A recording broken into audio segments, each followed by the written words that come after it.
welcome to the Rickless Paradise podcast, everyone. I am your host, Dystro, and it is another Thursday with Dystro episode. Now, tonight is going to be a new series for me. I know we keep coming up with new series on this channel all the time, but it's also good to have some new ideas and some new fun things for this channel.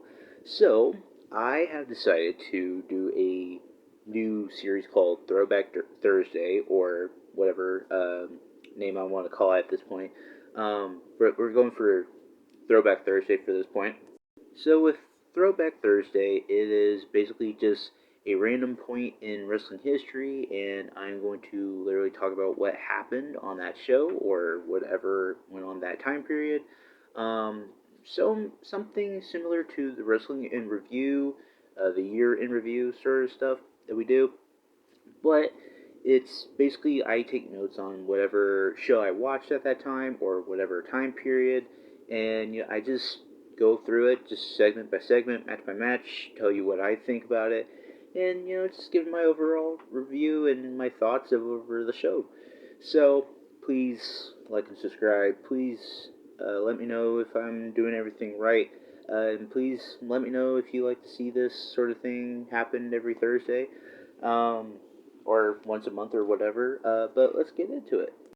So the very first episode that for Throwback Thursday, I'm going to do April 7th, 1997 is Monday Night Raw, WWF Raw. If you guys from 1997 onward know this, this is the infamous off the heels show of WrestleMania 13, where it's the one match show that saved it all with Bret Hart versus Stone Cold Steve Austin, which should have main evented, mind you.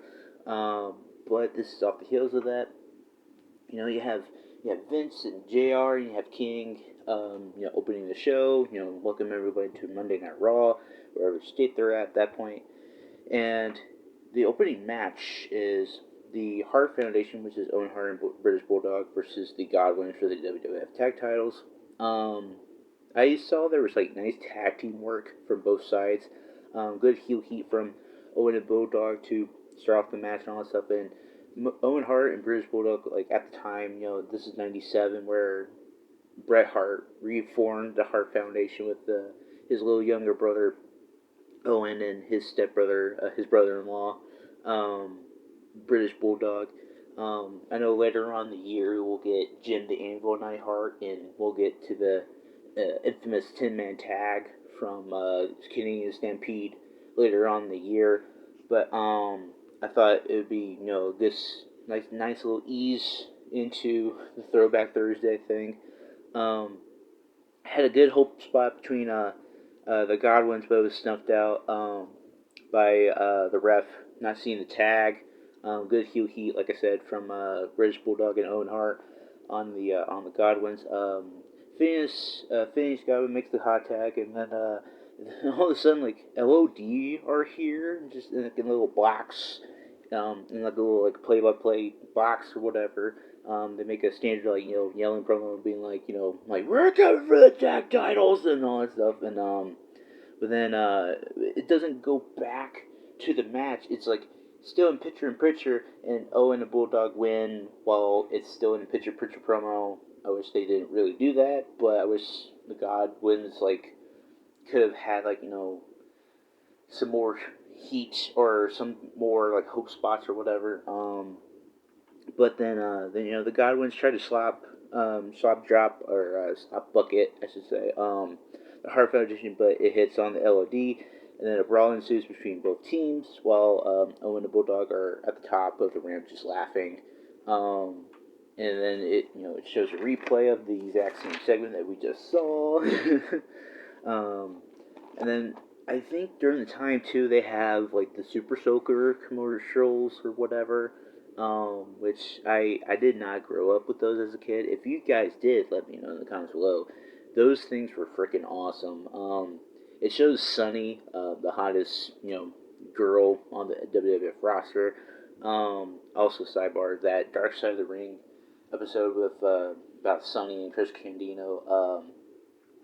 It's one of those things where it's she was too big for her own britches, and like she let her stardom get in the way. But that was then. This is now. So hopefully she does some, I guess some time in prison or whatever.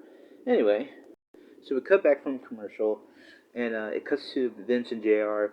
there, and then there's a kid in the crowd behind them that has a sign that says, "Hey Elmo, tickle this," and it also just reminds me of the Deadlock Boys. Shout out to the Deadlock Boys, James Jarnell, Tony Pizza Guy, and Johnny. You guys are like really, really hilarious. I'm sorry if I'm going on a little tangent here, but I thought it was just funny that it said, "Hey Elmo, tickle this," and I showed it to my other podcast co-host, and she thought it was funny.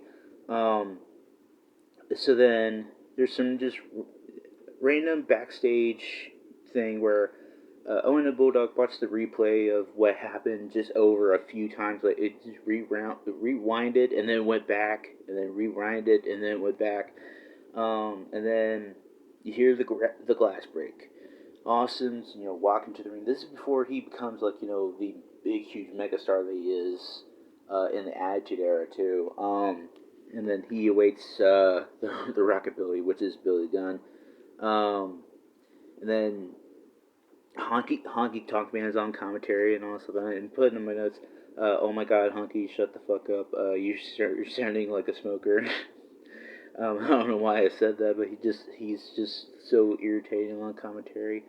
I did not realize. I've always known this, but it's like I just never really appreciated that. Like Owen Hart's like he's a really fiery promo, and I wish he had more time to speak and more time to like give like really really good promos, and he is a really good promo.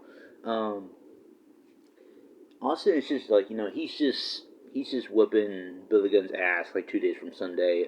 There was like really minimal, like maybe it was 90% Austin, and then it was like 10% Rockabilly. And then Billy Gunn gets a comeback, but then during the middle of the commentary, JR's favorite program on TV is Silk Stockings, which I thought was interesting, little bit of commentary, but you do you, Jim Ross. Um, and then the network at the time was on WGN. I guess I can't remember, but it was the network that had Sunday Night Heat, which was a cool start to that. So back to the match. Austin did a Dick Kick City. Shout out to Wrestling with Red there. The referee does nothing. He does absolutely nothing. Blatant low blow, nothing. Um, as the ref turns around, Austin gives him the middle fingers for just a little comedic, little relief there. Rockabilly mounts a comeback, but gets quickly snuffed out. Stunner for the 1, 2, 3. Little fun little I guess exhibition match for Stone Cold Steve Austin, just to give him some more wins and all that stuff. Just give him some more heat, more popularity. Um, and Rockabilly, this is before he becomes the Mr. Ass, Mr. Billy Gunn, with the Road Dogg and Triple H and X Pac and all that stuff. So this is before he becomes big in the Attitude Era, and becomes a multiple time tag team champion in his own right. But then Honky Tonk Man becomes he's trying to be a knockoff Elvis. He is literally the knockoff Elvis. Um, he's trying to make he was cutting a promo, and he's saying he wants Rockabilly to become another Honky Tonk Man. But then Billy's like, yeah, and then he just sucker punches him. just it's just crazy stuff. And also this is 97, so it's this is before they hit their stride, and before Austin and McMahon took off and all that stuff, and before Nation of Domination was taken over by The Rock, and then DX was formed and all that stuff, and so it's a fun time. Then we have a little ad for a Taker door banner for $30, which is not bad in '97 standards. AKA Doc Hendricks, also known as Michael Hayes from the NWA WCW days, which is crazy that he lost all of his luster just to be an ad man or a boring uh, microphone like salesman or whatever. So then there's a boring foreign heel promo into amazing Bret Hart promo with HBK watching on.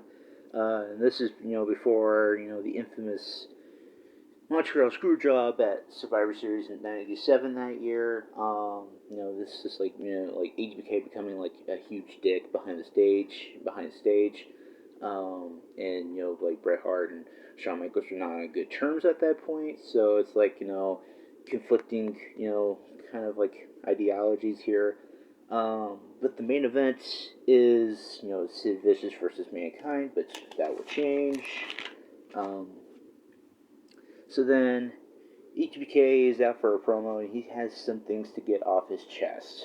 2 weeks ago, it shows footage that Bret Hart attacked HBK and wrapped his legs around the ring post into a figure four ring post like submission, which is also fucking cool. And I put like HBK with little earrings. HBK is like he's blending IRL like in real life stuff into a like a work shoot promo. If Bret Hart could make more, if Bret Hart could make a buck, he would sell his own mother. Which like that's like an all time like crazy line for '97 and Shawn Michaels to say at the time. Then HBK is cutting this passionate promo. Also, HBK is giving Jericho the gimmick that he would use in WCW. It's like it's a conspiracy. Everybody has a conspiracy against him. Also, which nice little nod that I had kind of pointed out. HBK is starting to take off his clothes, but then Bulldog and Owen come out and HBK grabs a chair, and then the Foundation leaves. So then he hits the halfway point. It's not WWF Raw anymore. It's Raw is War, which comes the later thing, where it's like like this is hour two. This is like the halfway point into the show, and I don't know why, but they always they redo the exact same intro, but then they do the exact same pyro to open up the show again, which is kind of weird. I guess since like if people miss the first hour and a half, they do that for the second half or something like that, just in case like if somebody didn't really want to watch that first half. It's kind of weird, but anyway, so the first match for the Raw is War for the War Zone. It's headbangers versus the Jobbers. Sorry, versus Jobbers. During the match, some random picture in picture, and it says like he's facing Shamrock. I'm guessing that was Vader. I forgot. Just put down Vader, but Vader was facing Shamrock. And then quick little match between Headbangers and the Jobbers. It was stage out for the three. So then it turns out to be another jobber sort of person. His name is Vernon White, and he's facing Shamrock and No Holds Barred. Now, when you hear No Holds Barred, it's not weapons and tables and all that stuff. It's just basically MMA No Holds Barred, which I kind of figured that they should have dove a little bit more into that on commentary. But this is Shamrock just started now and all that stuff, and so he's got that MMA background and all that stuff. I know at the pay-per-view, I think In Your House, Revenge of the Taker, I think that was when Shamrock faced Vader, and that was a really good match, which I think people should seek out and watch sometime. So this match is basically just a squash match, but so then Vernon he gets a jobber entrance, but it's just to showcase Shamrock. But we have blood, and Shamrock wins very easily. But then Vader comes out and he stares down Ken, and then we have another impromptu match, which is just Vader versus Jobber, and The guy's name is Frank Stiletto, which is a crazy name. He got hit with a released German suplex, and now we got Mankind. Vader bomb didn't go for the pin, but he hit a power bomb on Frank for the 1, 2, 3. So we head backstage. Gorilla Monsoon makes Stone Cold Steve Austin versus Mankind, but Austin comes into the frame and he makes a match for In Your House that if Sid does not show, he will fight Mankind and he will have Brett In Your House to save the show. And then, main event time, Sid doesn't show up, but Stone Cold Steve Austin, who wrestled one time tonight, he faced Mankind. And then before the match, Mankind cuts a crazy psychotic promo on Taker, which is it's like very infamous for back in the day. You hear about the Kane Dewey promo from like ECW and all that stuff from Cactus Jack and all that stuff. Then you have Taker on the Titantron, talking down to Mankind and being like, "You're gonna feel the pain, boy," and all that stuff. And Austin starts off hot, and then within minutes, suplex from Austin onto the ramp. There we have our third picture-in-picture with Bulldog and Owen. I put "Ugh, go away." It's a wild brawl from the get. Mankind almost hits Austin with a chair, blocks it, but then Earl checked it. Like Earl catches it, and it was a little funny moment. We have blood on the mat from like 2 matches ago between Shamrock and Vern White, which I thought that was kind of weird. We have Owen and Bulldog off in the distance. Like Mankind takes Austin to Kick City, going into commercial, and then coming back from commercial. We didn't see it, but the cameras caught it. It was like one of those things like from like back in the day with like TNA, where it's like like the cameras are still rolling. Like we'll be back after these messages, and it's like comes back and Mankind hits Austin with a chair. Before we went to commercial break, coming back, and then we see camera showing like Bulldog and Owen from like ways away and all that stuff, and has his arms on Bulldog's shoulders, line he's in a romance novel, which I thought was like kind of funny. So they're still brawling and all that stuff. Mankind pulls up on the mat. Mankind does the cat's elbow to Austin, which looks rough. It's like solid concrete on that floor.